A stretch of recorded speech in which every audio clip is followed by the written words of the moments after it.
Retirez vos sales pattes de cette voiture, gamin. Le cri résonna dans la rue chic de Washington, D.C., tandis que l'officier Bradley Townsend se précipitait vers le docteur Jonathan Hay, un homme noir distingué en costume coûteux et sur mesure qui venait de sortir de sa berline de luxe. Townsend poussa violemment et contre le véhicule, forçant ses mains sur le capot, tandis que des piétons curieux s'arrêtaient pour regarder. On vole des voitures en plein jour maintenant? J'aurais dû savoir qu'il ne fallait pas essayer ça dans mon quartier. Et resta parfaitement calme, sa voix mesurée. Officier, je suis propriétaire de ce véhicule. Townsend rit d'un air moqueur, tordant le bras de Hay derrière son dos. Bien sûr, et je suis le directeur du FBI. Il força Hay à s'aplatir sur le capot de la voiture. Les mains derrière la tête maintenant. La foule grandissante sortit ses téléphones, enregistrant chaque instant de l'humiliation qui se déroulait devant elle. La montre coûteuse de Hay capta la lumière du soleil alors que ses mains étaient forcées en position. Avez-vous déjà vu la dignité de quelqu'un être détruite uniquement sur la base de suppositions? Ce qui va se passer ensuite brisera tout ce que vous croyez sur le pouvoir et la justice en Amérique. 6 heures plus tôt, le docteur Jonathan Hay avait commencé sa matinée comme toutes les autres. Son réveil sonna à 5h30 dans sa maison de banlieue en Virginie. Des photos de famille tapissaient le couloir, sa femme Maria, leurs 2 enfants adolescents, et des photos couvrant une carrière distinguée au sein des forces de l'ordre fédéral. Un cadre montrait un Hay plus jeune serrant la main de 3 directeurs différents du FBI au fil des ans. Les nouvelles du matin passaient en arrière-plan pendant qu'il préparait son café. Un journaliste parlait des récentes initiatives de réforme policière. Des fonctionnaires fédéraux anonymes continuent de militer pour des exigences nationales en matière de caméras corporelles et des programmes de surveillance renforcés. Hay ajusta sa cravate, écoutant attentivement. Il en savait plus sur ces initiatives que les journalistes ne pouvaient l'imaginer. Pendant ce temps, de l'autre côté de la ville, l'officier Bradley Townsend se plaignait déjà dans le vestiaire du commissariat. Encore des conneries de surveillance fédérale, grommela-t-il à son partenaire. Ces employés de bureau de Washington ne connaissent pas le vrai travail de police. Probablement jamais été sur le terrain. Son casier était décoré de photos d'arrestations douteuses, presque exclusivement de jeunes hommes noirs menottés. Un dossier de plainte était posé à proximité, épais d'allégations non résolues. Townsend avait fait l'objet de 7 enquêtes en 5 ans. Chaque enquête avait mystérieusement stagné ou disparu.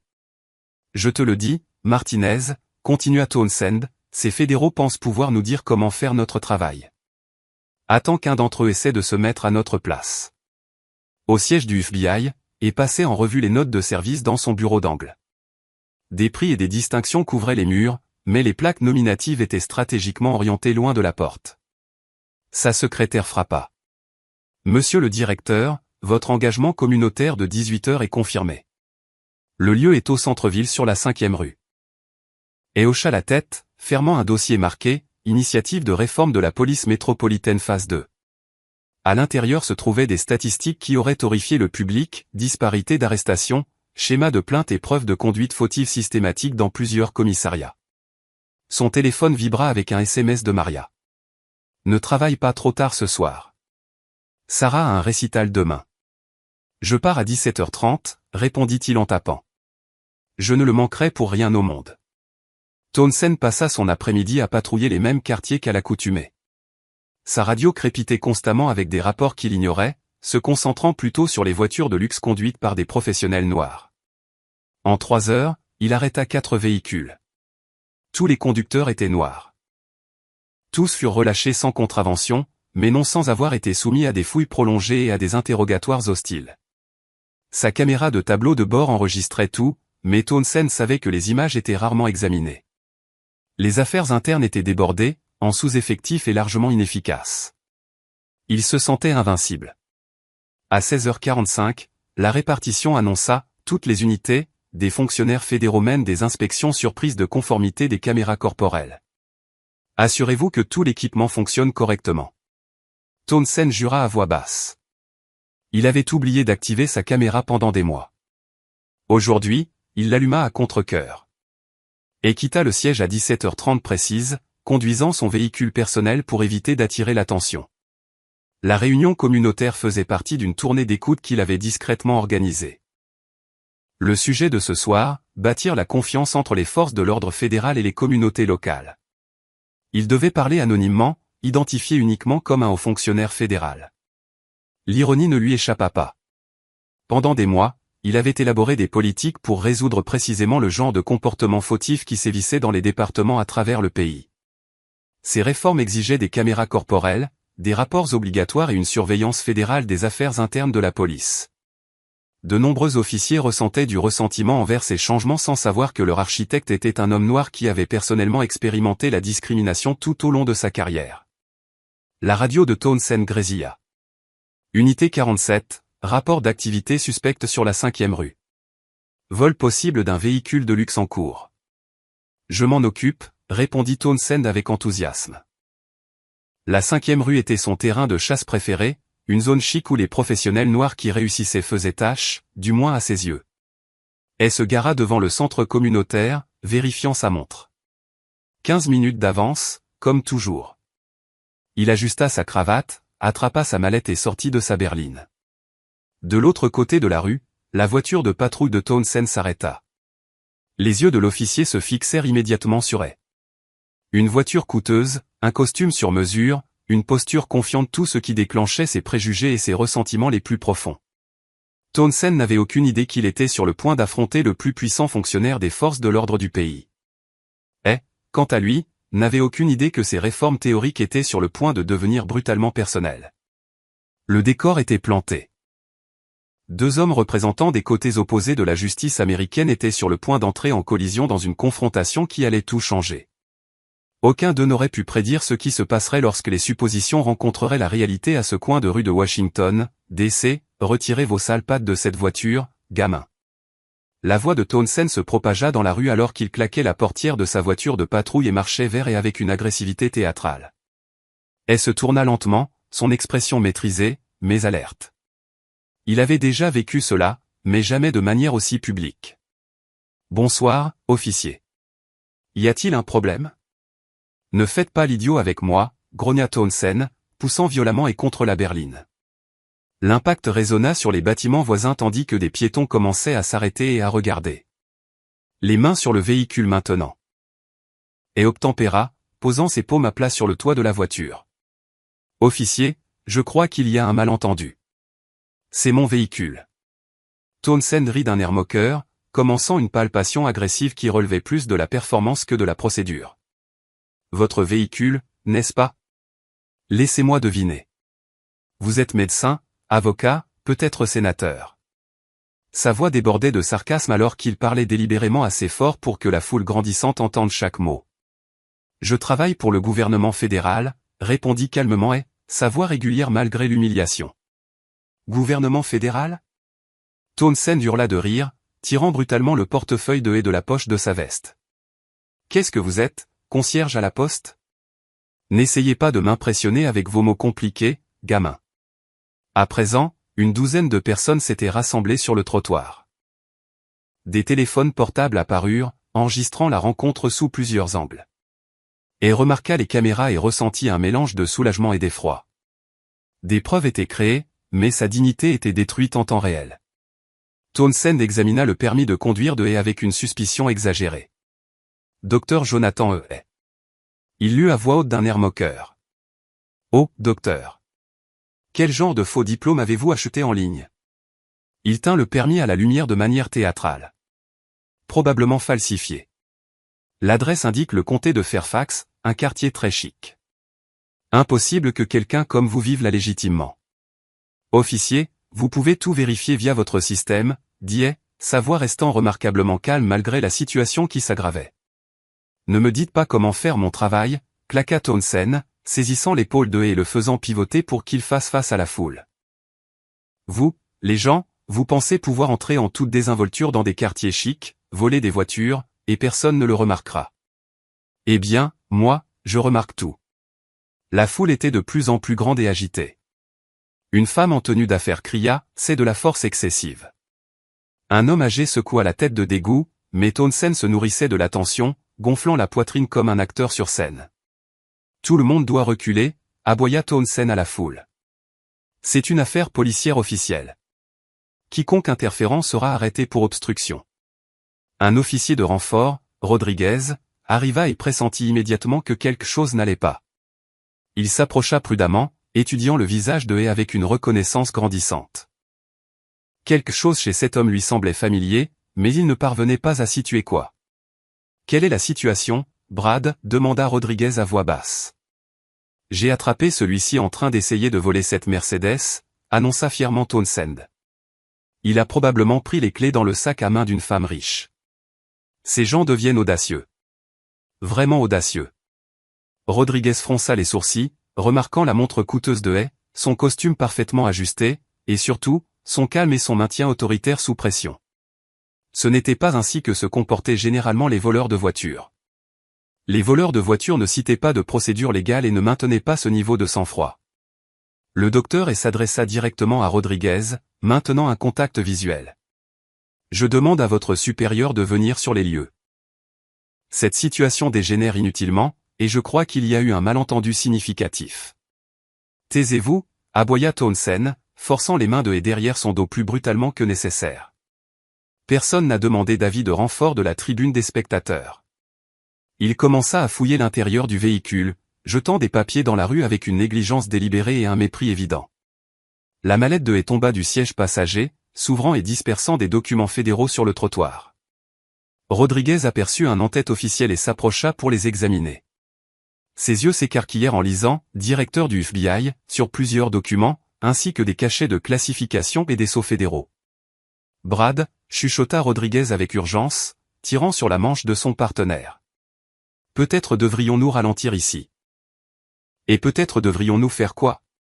l'interrompit Townsend, ne levant pas les yeux de sa fouille théâtrale. « Le laisser partir parce qu'il porte un beau costume. C'est exactement le problème avec les flics aujourd'hui. Pas de cran, pas de respect pour le vrai travail de police. » Le téléphone de Hay commença à vibrer avec insistance dans la poche de sa veste. L'identifiant de l'appelant, partiellement visible à travers le tissu, indiquait « Directeur adjoint Carter. » Urgent. Rodriguez le vit et sentit son estomac se serrer. « Officier Townsend » dit Hay avec une fermeté et une autorité croissante. « Je vous conseille fortement de reculer et de réévaluer cette situation. Contactez immédiatement votre supérieur.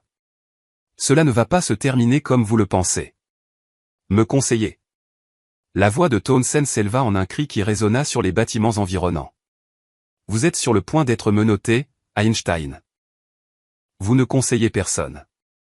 Vous ne me dites rien. » Il s'approcha de l'oreille de Hay, parlant juste assez fort pour que les caméras captent chaque mot humiliant. « Connais ta place, gamin. C'est mon monde, pas le tien. Mes rues, mes règles. » La foule grossissait de minute en minute, et leurs expressions passaient de la curiosité à l'indignation et à l'incrédulité. Quelqu'un cria « C'est complètement faux ». Une autre voix lança « Laissez cet homme tranquille ». Une adolescente, son téléphone levé, hurla « Ça va devenir viral, officier ». Townsend se nourrissait de l'attention comme le feu du carburant, devenant plus théâtral et agressif à chaque instant. Tout le monde recule. C'est une affaire policière officielle. Il retourna fouiller la voiture, ses mouvements devenant plus destructeurs et irrespectueux à chaque seconde. Puis il trouva ce qu'il cherchait, ou plutôt, ce qu'il avait apporté avec lui. De sa ceinture utilitaire, Townsend cala une petite pochette en plastique contenant une poudre blanche dans sa paume. Avec des mouvements exercés, affûtés au fil de dizaines de rencontres similaires, il la glissa sous le siège conducteur pendant sa fouille. « Eh bien, annonça-t-il triomphalement, sa voix portant sur toute la rue. « Que avons-nous ici ?»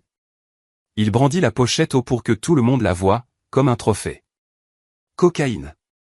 Possession illégale avec intention de distribuer. » Elle se tourna pour lui faire face directement, ses yeux brillèrent d'une fureur contenue et d'une indignation vertueuse. « Officier, cette substance n'est pas la mienne, et vous savez exactement d'où elle vient. »« Vraiment ?»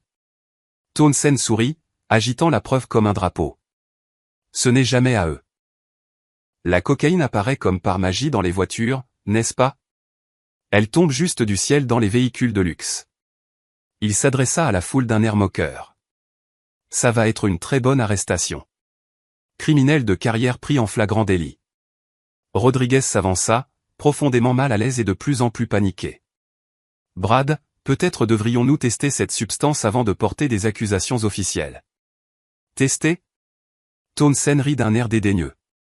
Qui a-t-il à tester? Drogue ou drogue? Rodriguez, ne me lâche pas maintenant. Inculpe-le pour possession illégale. Et regarda directement la caméra du téléphone le plus proche, sa voix claire et autoritaire malgré sa position compromise. Je veux que tout le monde ici se souvienne exactement de ce dont il est témoin. Documentez tout ce que vous voyez. Enregistrez chaque mot. La vérité a une façon de se révéler. Et quand elle le fera, il y aura des conséquences. La vérité? Townsend cracha avec un mépris évident. La vérité est que vous êtes un trafiquant de drogue qui pensait que sa voiture de luxe et ses vêtements coûteux le protégeraient du vrai travail de police. Eh bien, devinez quoi, professeur? Pas dans mon commissariat. Pas sous ma surveillance. Alors que Townsend tendait la main vers ses menottes avec une satisfaction évidente, le téléphone de sonna de nouveau. Cette fois, l'identifiant de l'appelant était clairement visible pour tout le monde à proximité, directeur adjoint du FBI, appel d'urgence. Le visage de Rodriguez devint complètement pâle alors que toutes les pièces commencèrent à s'assembler comme un puzzle qui se résolvait de lui-même. Il avait déjà vu cet homme lors de briefings fédéraux, sur les communications internes du FBI, dans des photographies officielles avec le procureur général et d'autres hauts fonctionnaires. Brad, chuchota-t-il désespérément, attrapant le bras de son partenaire. Je pense que nous devons arrêter tout de suite, et nous devons. Arrêter ce trafiquant de drogue et mettez-le hors de mes rues, l'interrompit Townsend avec une confiance totale, complètement inconscient des preuves croissantes de son erreur catastrophique. Partie terminée, petit malin. Bienvenue dans le monde réel. Mais le monde réel était sur le point de devenir quelque chose d'entièrement différent de ce que l'officier Bradley Townsend avait jamais imaginé possible. Les menottes claquèrent avec une finalité métallique qui sembla résonner dans la foule stupéfaite. Townsend se pavanait presque en guidant son prisonnier vers la voiture de patrouille, savourant chaque instant de sa victoire perçue.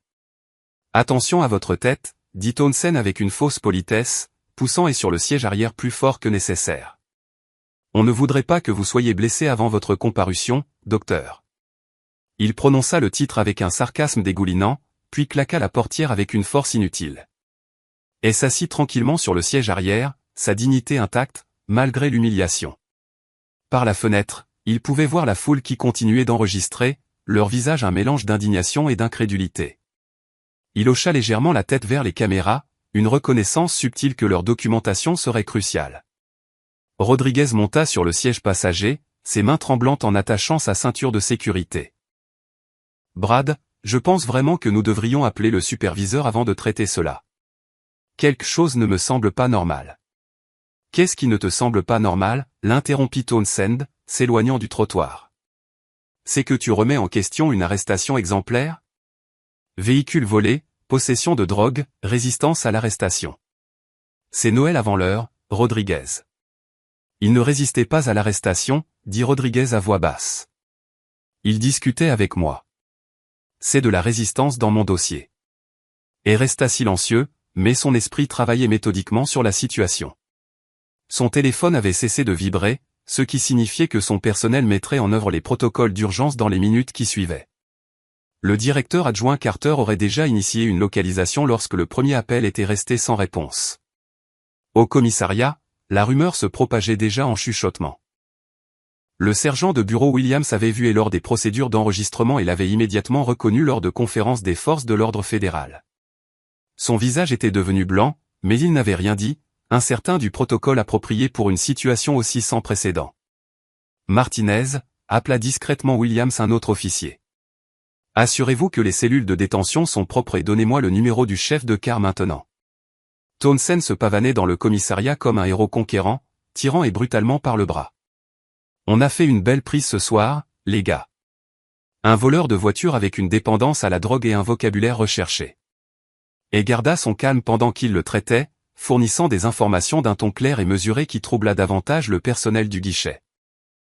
Lorsqu'on lui demanda son occupation, il déclara simplement « Force de l'ordre fédéral ». « Force de l'ordre fédéral ?» Townsend railla assez fort pour que toute la zone d'enregistrement l'entende. Probablement un agent de sécurité au bureau de la sécurité sociale. Ces gens gonflent toujours leur titre de poste. Pendant le processus de prise d'empreinte digitale, et demanda son unique appel téléphonique. Townsend sourit méchamment.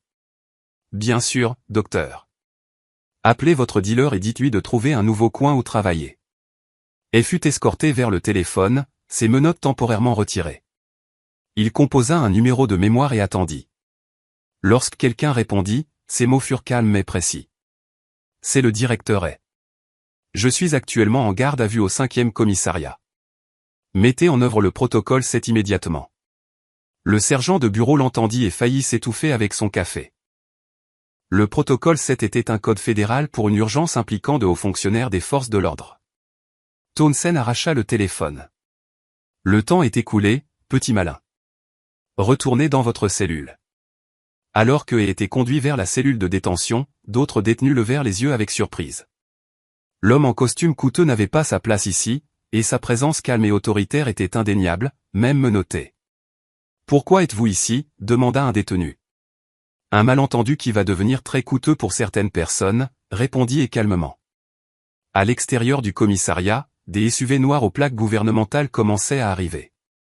Des agents fédéraux en costume sombre émergèrent, leurs expressions sombres et déterminées. Ils se dirigèrent avec une précision militaire vers l'entrée du commissariat. Le chef de car Peterson était dans son bureau lorsque son téléphone sonna. La voix à l'autre bout était nette et professionnelle. « Commandant, ici le directeur adjoint Carter, FBI. Nous pensons que vous avez le directeur Jonathan est en garde à vue. Je dois parler à quiconque a autorisé son arrestation immédiatement. » Le visage de Peterson se vida de son sang. « Avez-vous dit le directeur est ? » Le directeur du FBI est. « C'est exact, commandant, et je vous suggère de gérer cette situation très prudemment à partir de maintenant. » Les mains de Peterson tremblaient en raccrochant le téléphone. Il demanda immédiatement à Townsend et Rodriguez de se présenter à son bureau, puis commença à examiner le rapport d'arrestation avec une horreur croissante. Pendant ce temps, Townsend célébrait avec d'autres officiers dans la salle de pause. « On a attrapé un véritable à ce soir, les gars. » Il pensait que son beau costume le sauverait, mais la justice est aveugle à la couleur, les gars. Sa radio grésilla.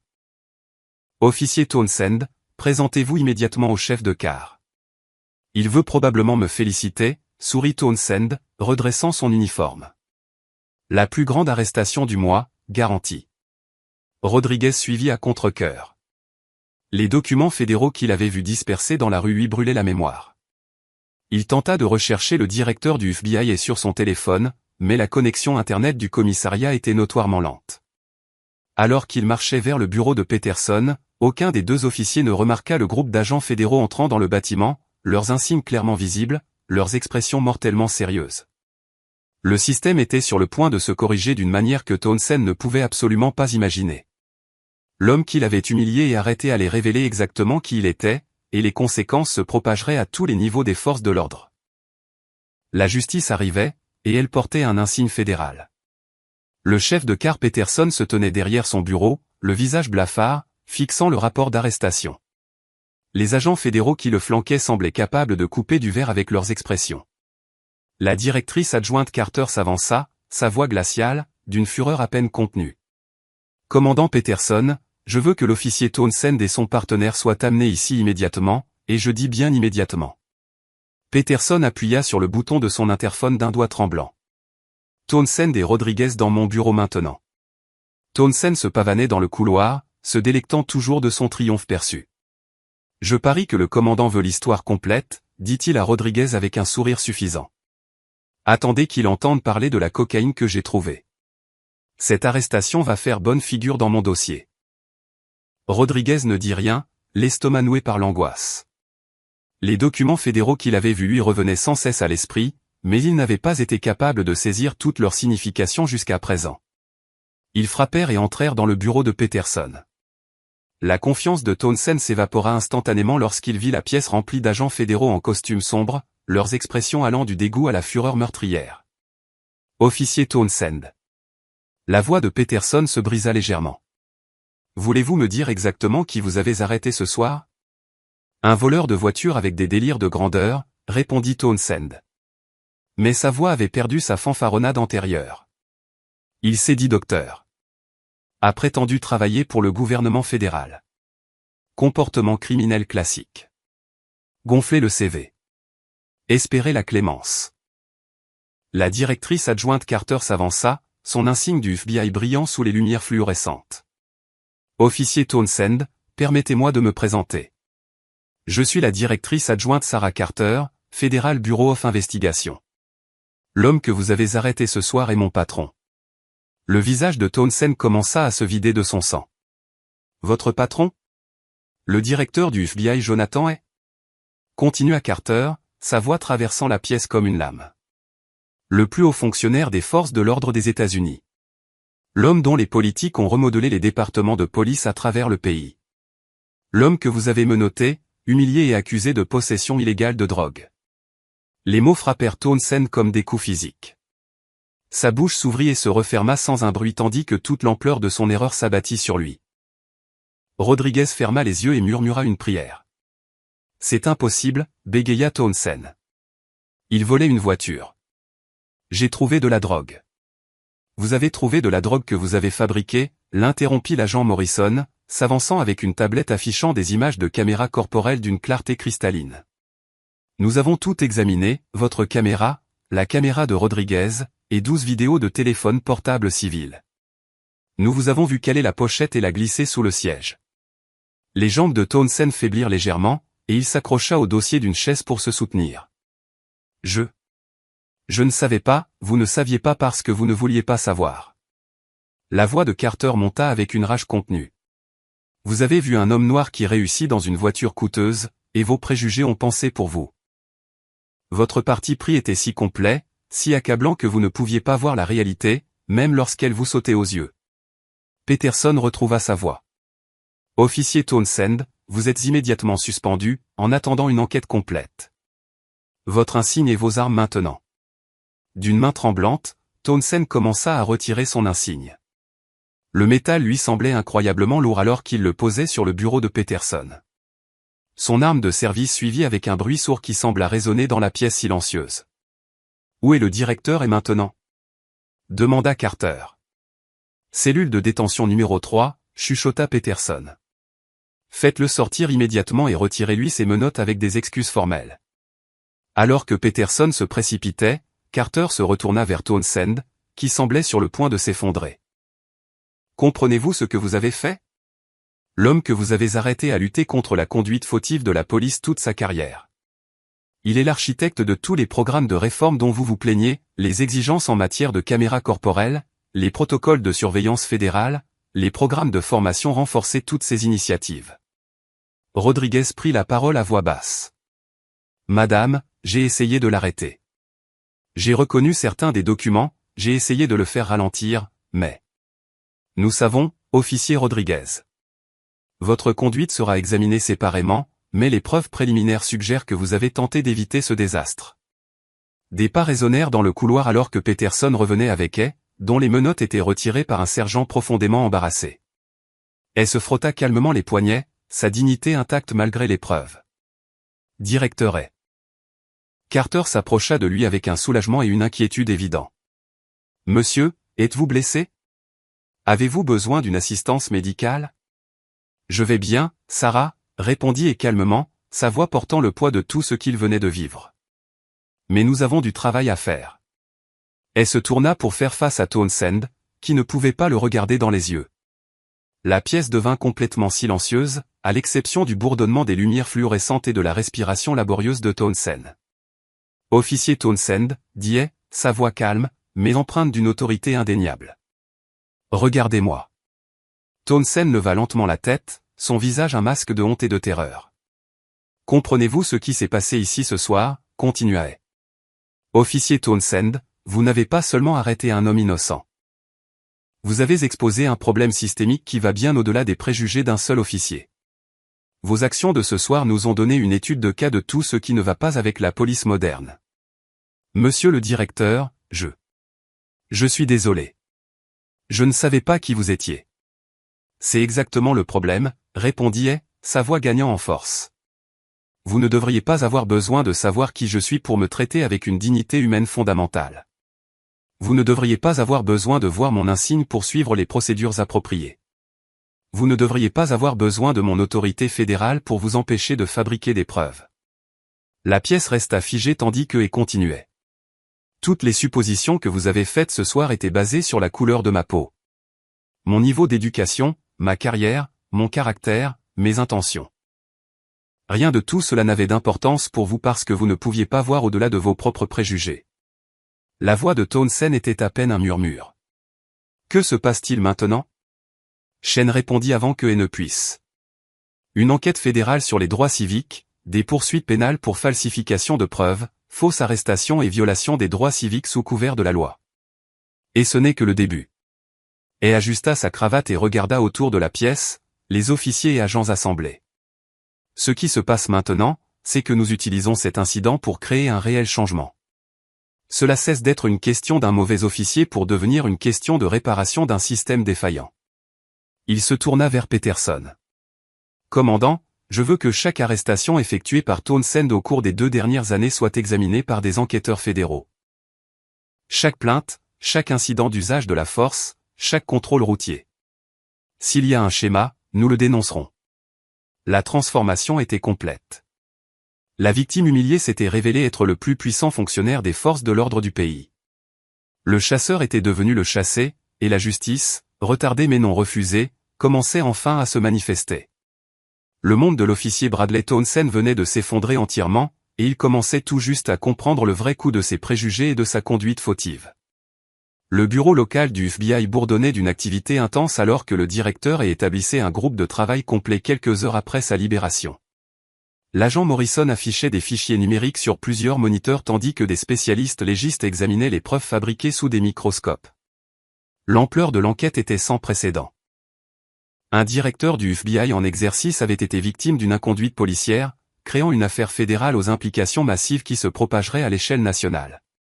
Monsieur le directeur, nous avons terminé l'analyse préliminaire des preuves, rapporta l'agent Rodriguez, à ne pas confondre avec l'officier de police. La substance que Townsend a fabriquée était du sucre en poudre mélangé à du bicarbonate de soude.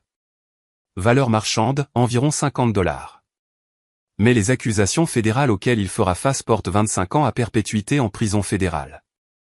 Et hocha la tête d'un air sombre, examinant les images de la caméra corporelle sur son ordinateur portable. La vidéo était accablante, 12 angles différents montrant Townsend fabriquer des preuves, son langage raciste et son mépris total des procédures. Chaque image racontait l'histoire d'un abus systématique de pouvoir. Et son historique d'arrestation? Je veux tout.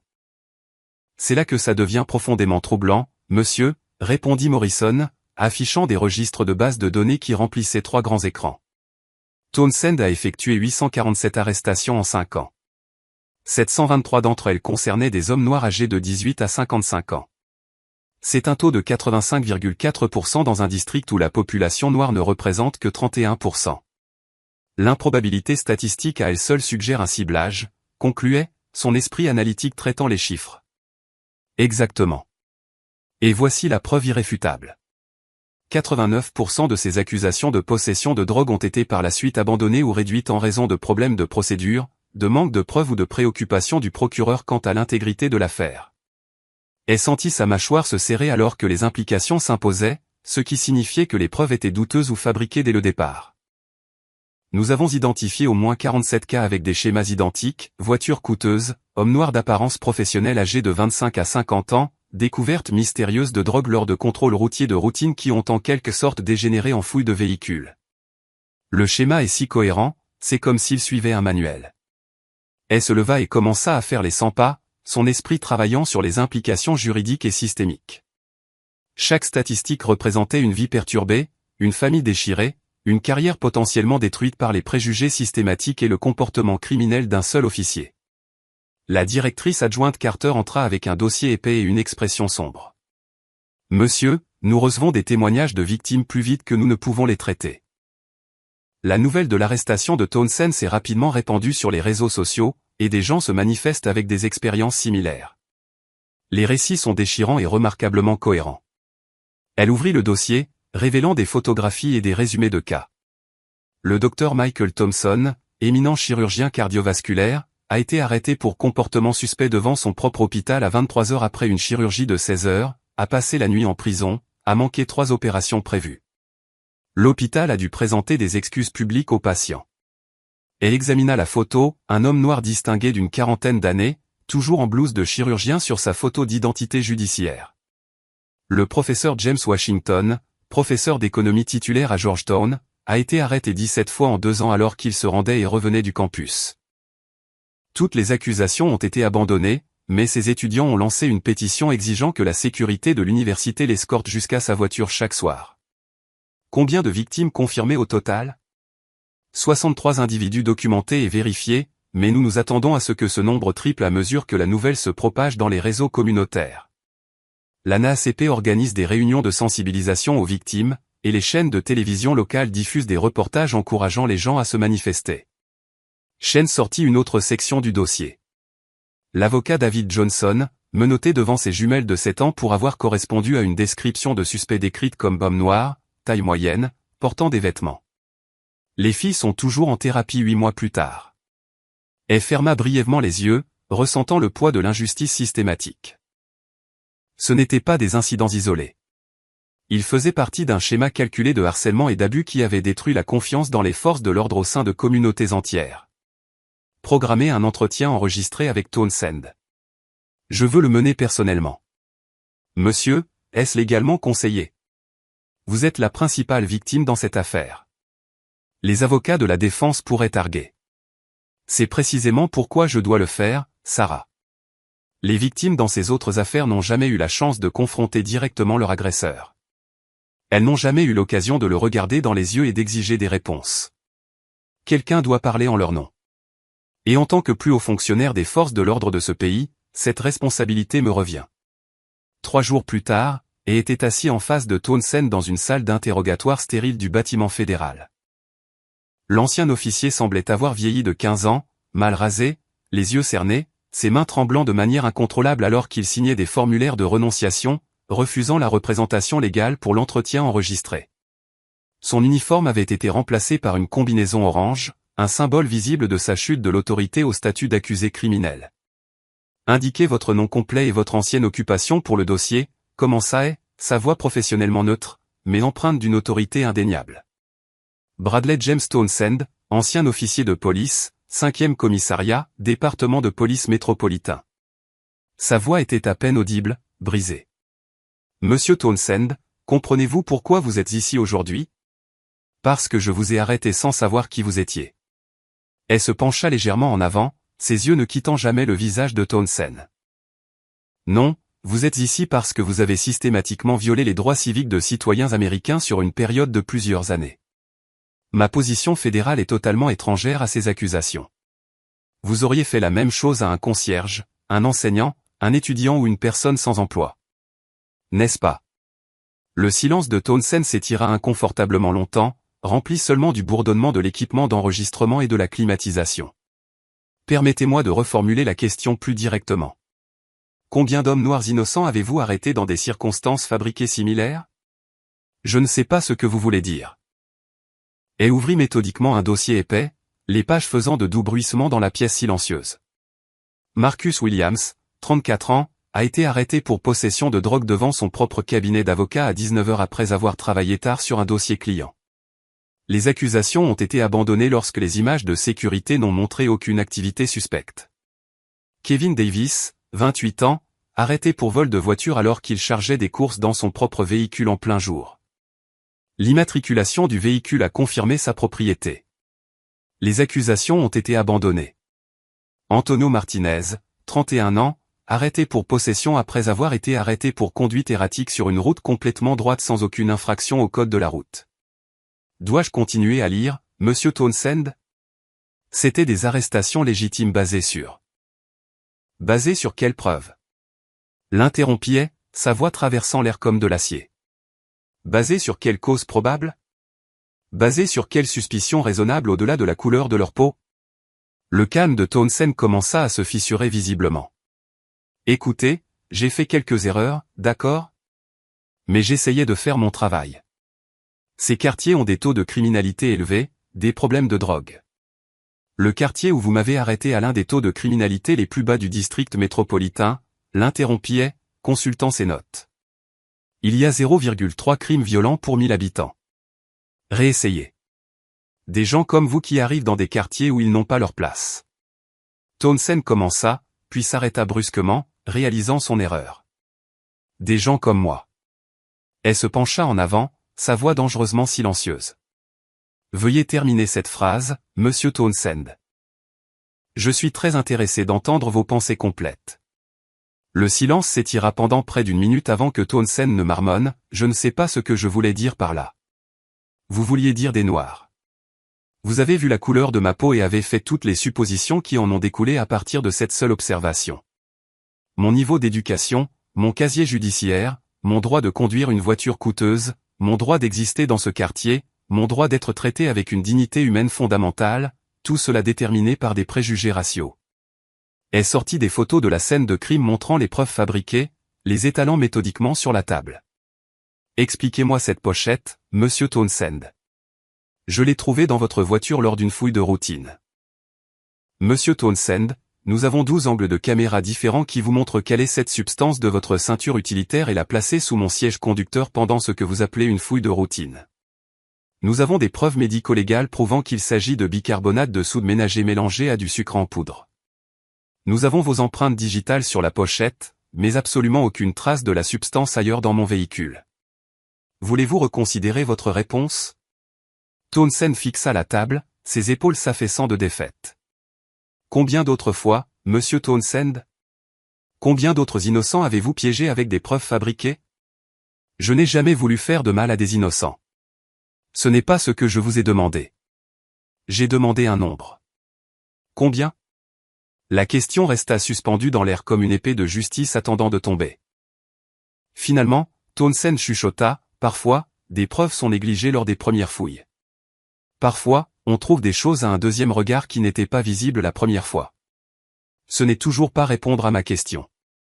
J'ai demandé combien d'innocents vous avez sciemment piégés avec des preuves fabriquées. La voix de Townsend devint à peine audible, chaque mot extrait comme des aveux sous la contrainte. Peut-être quelquefois quand je savais que quelqu'un était coupable de quelque chose mais que je ne pouvais pas le prouver devant un tribunal. J'essayais de retirer la drogue des rues, d'essayer de protéger la communauté. Elle sentit une froide fureur monter dans sa poitrine, mais sa voix resta professionnellement maîtrisée. Vous voulez dire que vous vous êtes nommé juge et jury?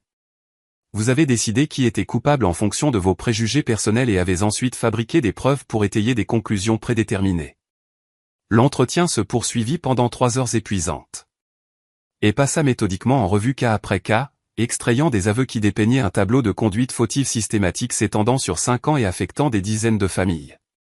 La défense de Townsend s'effondra sous le poids des preuves accablantes et du questionnement implacable et méthodique de Hay, qui mettait à profit des décennies d'expérience en matière d'enquête.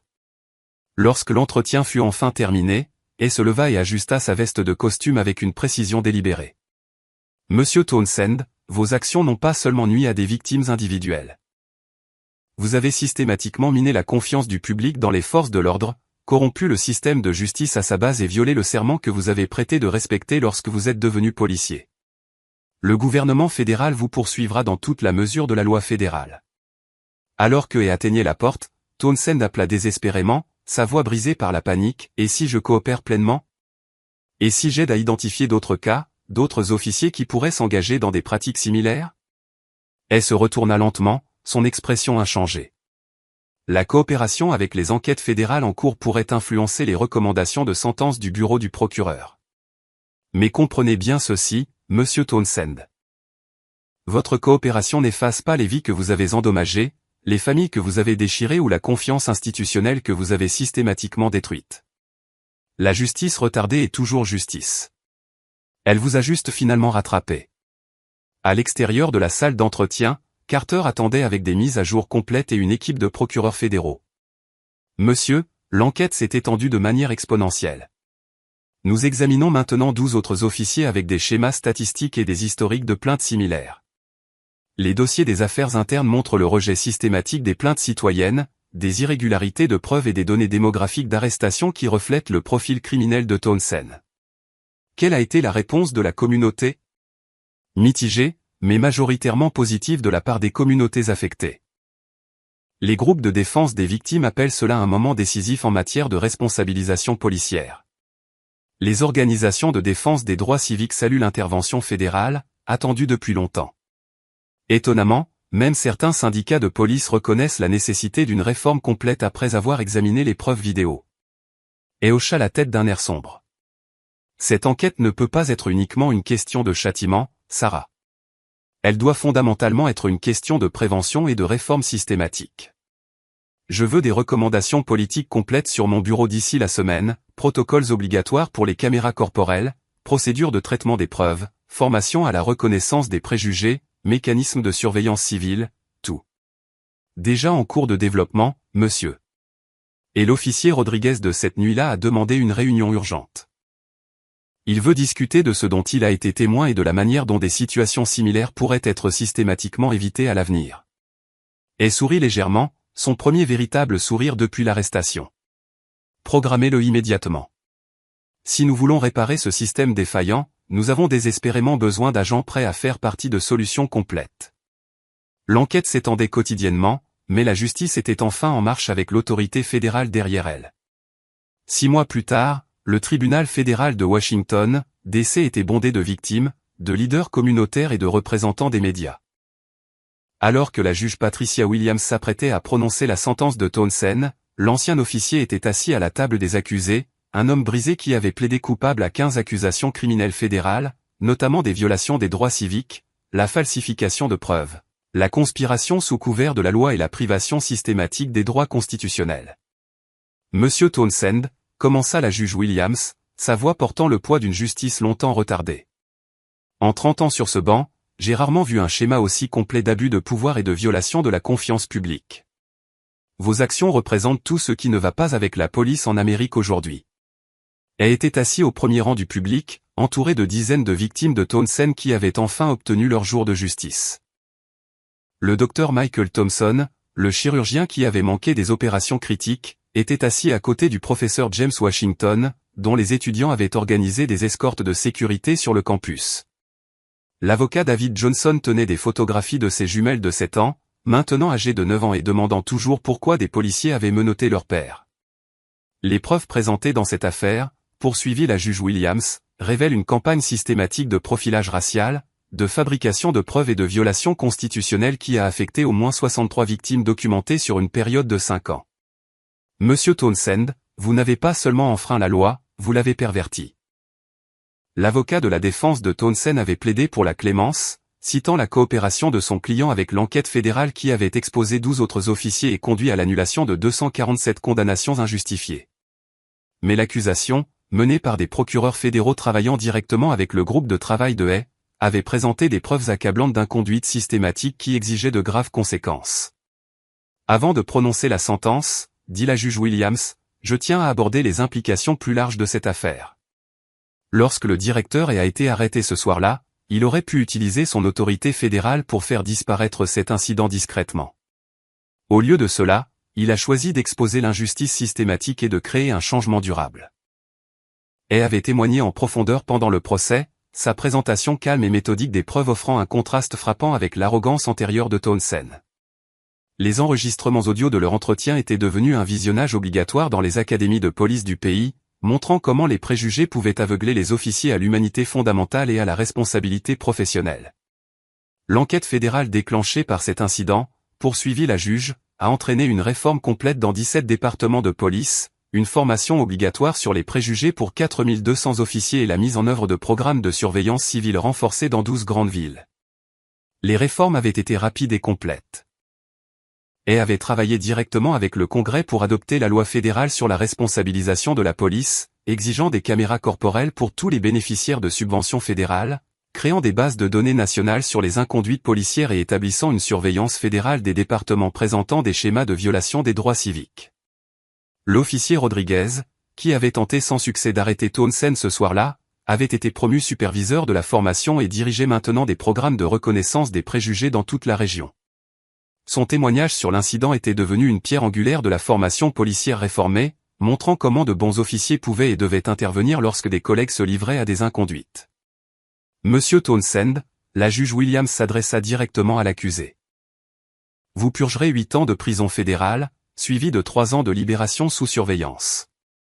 Vous paierez $347 000 de dédommagement aux victimes documentées, et vous êtes définitivement interdit de toute fonction policière. Des soupirs de satisfaction se propagèrent dans la salle d'audience alors que les victimes et leurs familles entendaient enfin la justice prononcée. Et resta stoïque, mais il ressentit un profond sentiment d'accomplissement alors que le système juridique tenait enfin un agresseur systématique pour responsable. De plus, poursuivit la juge, ce tribunal ordonne la création de la commission et sur la réforme de la police, présidée par le directeur et, avec pour mandat d'élaborer des normes nationales de conduite policière, de traitement des preuves et de surveillance civile. Après la sentence, et s'adressa à une foule de journalistes et de membres de la communauté devant le palais de justice. La sentence d'aujourd'hui envoie un message clair, l'abus systématique de pouvoir ne sera pas toléré au sein des forces de l'ordre américaines, dit-il, sa voix portant sur les marches du palais de justice. Mais la punition seule est insuffisante. Un véritable changement exige une réforme institutionnelle, une transformation culturelle et un engagement indéfectible envers les principes constitutionnels. Les statistiques témoignaient de l'impact plus large. Les plaintes contre la police avaient chuté de 60% dans les districts mettant en œuvre les réformes de Hay. Les incidents d'usage de la force avaient diminué de 45%. Plus important encore, la confiance de la communauté dans les forces de l'ordre commençait lentement à se reconstruire dans les quartiers qui avaient été systématiquement ciblés. Le docteur Thompson approcha et après la conférence de presse. « Monsieur le directeur, je voulais vous remercier personnellement. Mes filles peuvent maintenant voir des policiers sans crainte. Cela vaut plus que n'importe quel chèque de dédommagement. » Et lui serra fermement la main. « Docteur Thompson, votre courage à vous manifester a rendu cela possible. La justice nous appartient à tous, pas seulement à ceux qui ont des insignes fédéraux. » L'affaire Townsend était devenue un moment décisif pour la police américaine. La preuve que le système pouvait se corriger lorsque des individus avaient le courage d'exiger des comptes et l'autorité de l'appliquer. La justice, bien que retardée, était enfin arrivée avec des conséquences qui remodèleraient les forces de l'ordre pour les générations à venir. Un an plus tard, le directeur y retourna à l'endroit exact où l'officier Townsend l'avait humilié et arrêté. La rue du centre-ville de Washington, D.C. semblait la même, mais tout avait changé. Une petite plaque commémorative marquait désormais l'emplacement, portant l'inscription « En reconnaissance de toutes les victimes d'inconduite policière et de la lutte continue pour la justice et l'égalité ». Le centre communautaire de l'autre côté de la rue bourdonnait d'activité alors que est arrivé pour le premier sommet annuel sur la responsabilisation policière. À l'intérieur, une foule diversifiée de chefs de police, de leaders communautaires, de militants des droits civiques et d'officiers réformés se sont réunis pour discuter des progrès et des défis de la réforme des forces de l'ordre. L'officier Rodriguez, désormais capitaine Rodriguez et chef de la division de la formation de la police métropolitaine, a salué et à l'entrée. Monsieur le directeur, la conformité des caméras corporelles est à 98% à l'échelle nationale. Les incidents d'usage de la force ont diminué de 52% par rapport à l'année dernière, mais surtout, la formation des recrues comprend désormais 40 heures de formation à la reconnaissance des préjugés et à l'éducation au droit constitutionnel. Et sourit, sincèrement satisfait des changements systémiques. Comment est la réponse de la communauté? Mitigée, mais en constante amélioration. La confiance prend du temps à reconstruire, mais nous constatons un engagement positif dans des quartiers qui n'avaient pas coopéré avec la police depuis des années. Au sein du sommet, et s'adressa à un public comprenant de nombreuses anciennes victimes de Townsend, désormais transformées en défenseurs de la réforme de la justice. Le docteur Thompson avait créé une fondation offrant une aide juridique aux victimes d'inconduite policière. Le professeur Washington élaborait un programme pour la formation à la compétence culturelle de la police. Les filles de l'avocat Johnson, maintenant âgées de 10 ans, avaient écrit des lettres aux académies de police du pays sur l'importance de traiter tout le monde avec dignité. Le changement systématique ne se produit pas du jour au lendemain, a déclaré et à l'auditorium bondé. Il exige une vigilance constante, une éducation continue et le courage d'affronter des vérités inconfortables sur la partialité institutionnelle et l'abus de pouvoir.